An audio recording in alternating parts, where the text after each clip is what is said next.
تكفى يا كابتن تعدل المسار بمر قرار الوضي والجسم المنطقة جاهز درع النصار مسموح لها بالطه والذكرى اطلب من البركة تنزيل الضرر واهبط على المدار الجسرية عليه بوزع على قبل اليسار شوف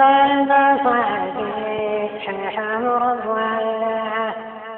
كل الجواني فيه كل الديار هبوط بالطاق واطمح باليمنى لا تنتظر الأوامر والبرار هذا التصرف يحقق منفعه قدام يحدث مع الجو انفجار في قلب شاعر ويلقى مصرعه سلامة الناس يا كابتن شعار كل الدول السلامة عرفه يا كابتن الطائرة الملك خيار نفذ العلم بذلك تسمعه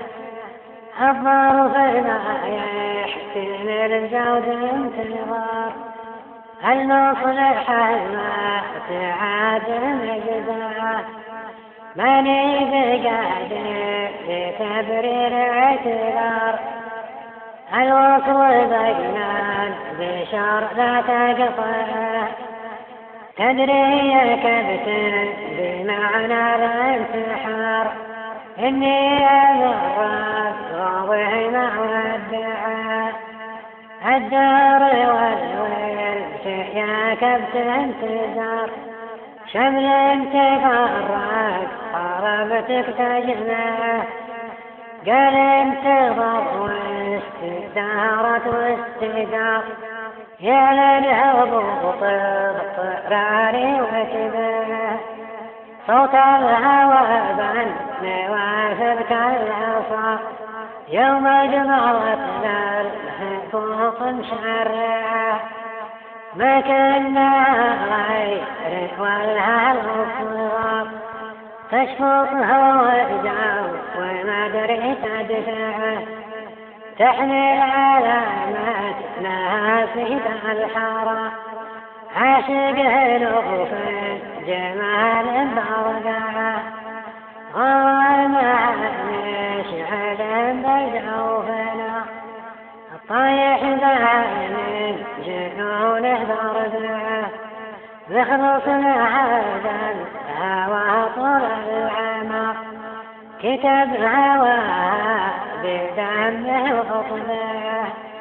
على الشعر والمشاعر الأوطار بالجو ذكرى الحبايب منتعه تكفى يا كابتن تعدل المسار بمر دار الرضي والجسمه بمر دار الرضي والجسمه